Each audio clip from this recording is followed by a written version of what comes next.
Assalamualaikum warahmatullahi wabarakatuh. Saya Alvar Vanhas Saputra dari kelas 03 SMJP 036 ruang 442. Di sini saya akan mencoba mempresentasikan pandemi COVID-19.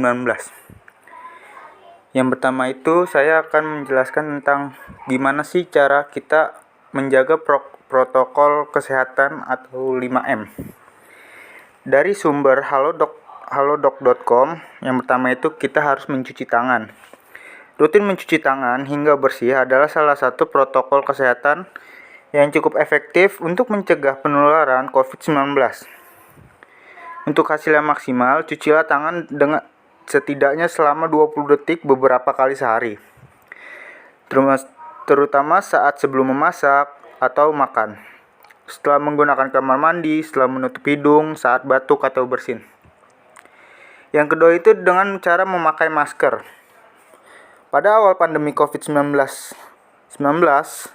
pada tahun 2020, Organisasi Kesehatan Dunia atau WHO mengatakan bahwa penggunaan masker hanya direkomendasikan untuk orang yang sakit, bukan untuk orang yang sehat. Namun virus corona jenis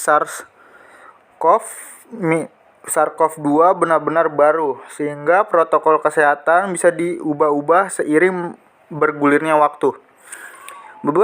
Beberapa waktu selang kebijakan WHO di atas, WHO akhirnya mengeluarkan himbauan agar semua orang atau baik yang sehat atau sakit agar selalu menggunakan masker saat beraktivitas di luar rumah.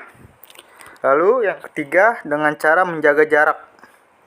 Protokol kesehatan lainnya yang perlu dipatuhi adalah menjaga jarak. Protokol kesehatan ini dimuat dalam Keputusan Menteri Kesehatan RI dalam protokol kesehatan bagi masyarakat di tempat dan fasilitas umum dalam rangka pencegahan dan pengendalian COVID-19.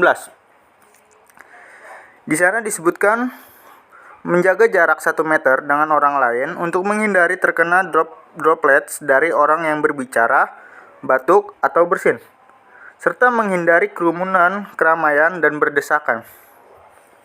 Lalu yang keempat, ada menjauhi kerumunan. Menjauhi kerumunan merupakan protokol kesehatan yang juga harus dilakukan menurut Kementerian Kesehatan RI atau Kemenkes. Masyarakat diminta untuk menjauhi kerumunan saat berada di luar rumah.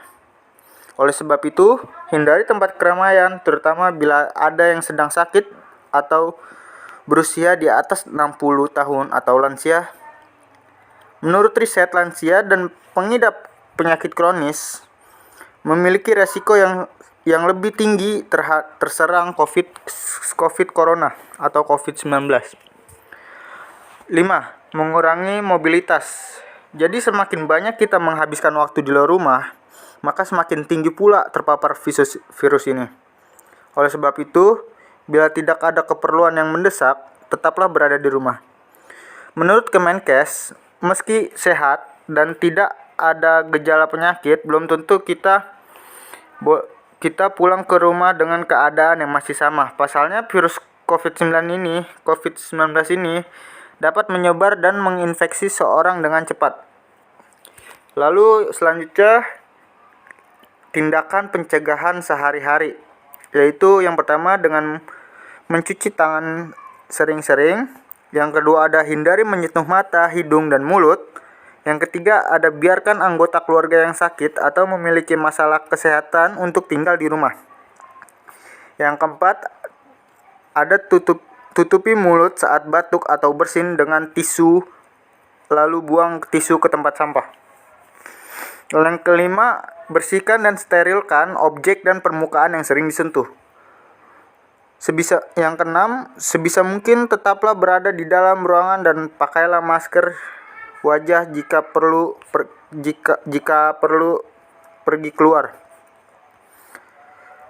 Lalu tetaplah berkabar, dapatkan informasi terbaru tentang situasi wabah setempat, beritahu kantor atau sekolah jika jadwal atau pengaturan Anda perlu diubah.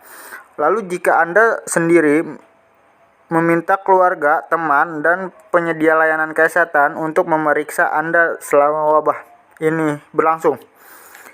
Teruslah berkabar dengan keluarga dan teman yang memiliki kondisi medis yang kronis. Sumber dari kemkes.go.id. Lalu, jagalah kesehatan keluarga Anda. Wabah bisa membuat stres orang dewasa maupun anak-anak. Anak mungkin beda dalam merespon situasi stres. Lalu, bicarakanlah dengan anak-anak Anda dan jawab pertanyaan mereka. Lalu, biarkan mereka mengungkapkan ketakutan atau kecemasannya. Lalu, praktikkan mediasi bersama-sama. Segitu saja yang